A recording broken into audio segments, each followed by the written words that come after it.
In part 1, we talked about the activation of our DNA, and this is a concept that is not entirely understood yet. This is something that is happening right now.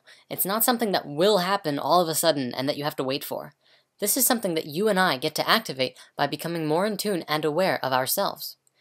If we're just sitting around saying, "Goodness, I'm stoked for my DNA to activate, but in the meantime, I'm going to keep eating at McDonald's and keep watching TV for 4 hours a day and keep on being a jerk to people I don't like," then don't expect yourself to experience any profound shifts.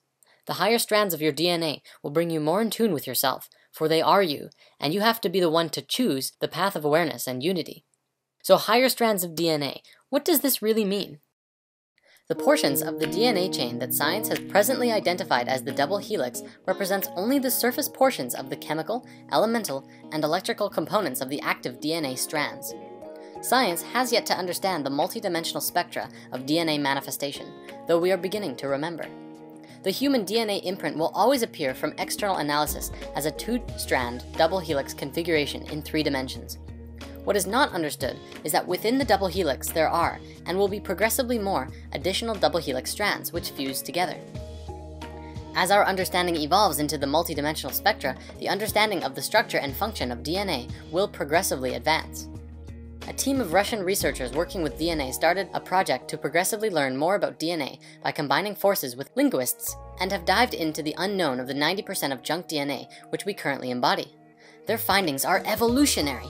According to them, our DNA is not only responsible for the construction of our body, but is also used as data storage and in communication. They learned that the 90% of DNA follows the same rules as all of our human language. The way that sentences, paragraphs, and chapters work in a book is the same way that our DNA works. This is the first double helix strand, the one that Western science looks at, which is basically like a sentence of DNA. However, if you step back and see the bigger picture, you begin to see the paragraph. Stepping back further and you see the chapter, and so on. These larger and larger strands span through the different frequencies of reality, the different dimensions, which makes them harder to find in our modern science. Western science, instead of looking at DNA like this, we're cutting out pieces of DNA from here and adding them over here, which is similar to picking out words in certain sentences and putting them with other words in other sentences to see if they fit together and can make a new energy, a new idea. This is the nature of our junk DNA, of which Western science just didn't understand for the longest of times. The DNA isn't junk, it's just misunderstood, and also not as used right now because of our dense level of consciousness. However, we are beginning to activate and reawaken our DNA through our ever-expanding consciousness and our desire to know more. The very awareness of this DNA is what is activating it, awareness of our higher selves and our connection to the all and the interconnectedness to each other. We are directly connected to the earth as well and exist as a part of it, kind of like a child in its mother's womb.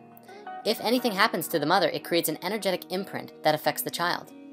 The earth is our mother, hence the name Mother Earth. Our morphogenetic field exists as a part of her larger morphogenetic field of the earth. If something happens to the earth's energetic grid, then we inherit these problems into our own grid. Our energetic anatomy is exactly like the earth's, with chakras, meridians, axiotonal lines, and DNA. If something happens to the planet's grid, then that affects every person's DNA on the planet. We are at a very important point in history right now because we are remembering how to regenerate our original organic imprint for health. We don't even need science and fancy equipment to do this. We're just required to learn how to use what we came here with. By moving into a space of love and light, opening and living from the heart, and living in a place of emotional stability and health, you can once again reactivate your light body, and in doing so, reconnect with the higher frequencies of your being. Energetic blockages will reveal themselves as problems in your own life. Depression, anxiety, temper rages, or personal problems in your life which are causing stuckness or driving you down a path of chaos or disruption are also energetic blockages. We talk a bit more about this in lesson 13. A lot of teachings online demonstrate that there are specific shapes and geometries that you have to work with, such as the star tetrahedral Merkaba field, to reactivate your light body. This is true, but you also have to remember that the geometry is inherent to your being. It's actually not necessary to put pressure on yourself to put a star tetrahedral Merkaba field around your body and keep each piece spinning opposite to each other at this particular speed, at this particular ratio, and it is important to get the feel of it and understand where it is and what shape it is. Beyond that though, it's more importantly that you put your focus into love, your heart center, and creating a vibrant reality for yourself. Realize that you are a creator and that the experiences that you are having are of your creations. Bring love into your life and all of those around you. The light body will reactivate when you are ready, and you will know when you are ready. My advice is also to work with sacred geometry. If it resonates with you, put conscious thought into understanding things like the yin-yang, the understanding of duality. You can also work with the Trinity, which is understanding mind, body, and spirit, or wisdom, understanding, and beauty. Then there's the 4 elements of creation. Earth is physical, air is mental, water are emotional, and fire is spiritual. If you're familiar with the tarot, you can use it to go so much deeper into understanding the 4 elements, which is the basis of the 4 suits in a playing deck of cards. And the major arcana are the experiences that you go through, the toroidal field geometry, from the path to the fool to understanding the all, from the singularity all the way around to the singularity. Beyond that, you can also try working with energies, meditate with crystals, go get Reiki, or practice Qigong. The more you work with them, the more receptive you become to feeling the energy fields all around you.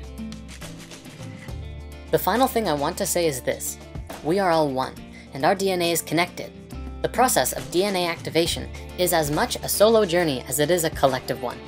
Through conscious conversation, getting in tune with your friends, and opening up your heart to those around you who you can trust will facilitate DNA activation within not just you, but those who you communicate with. Think of it like a big jigsaw puzzle, and everyone has a different piece of this puzzle. By simply communicating with them, hugging them, gazing into their eyes, listening to what they have to say, and sharing what you know with them, you will facilitate a transfer of energy. And that's just it. DNA activation is feeling, truly feeling more than you ever have before. There was a TED Talks by a man named Paul Zak who spoke about trust, morality, and oxytocin, the hormone that facilitated these feelings within. In my understanding, hormones like oxytocin are the 3rd-dimensional manifestation of these feelings and vibrations from the higher frequency, coming down into the physical body.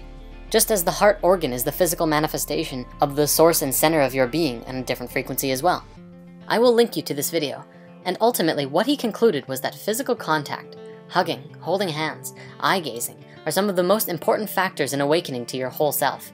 Opening up true feelings of trust and awareness of yourself and others is what's going to take us to the next level of human connection. For when we can look into another's eyes and see ourselves, that's when we know we're on the right track. Want to change the world? Paul's conclusion was 5 hugs a day, and make them count.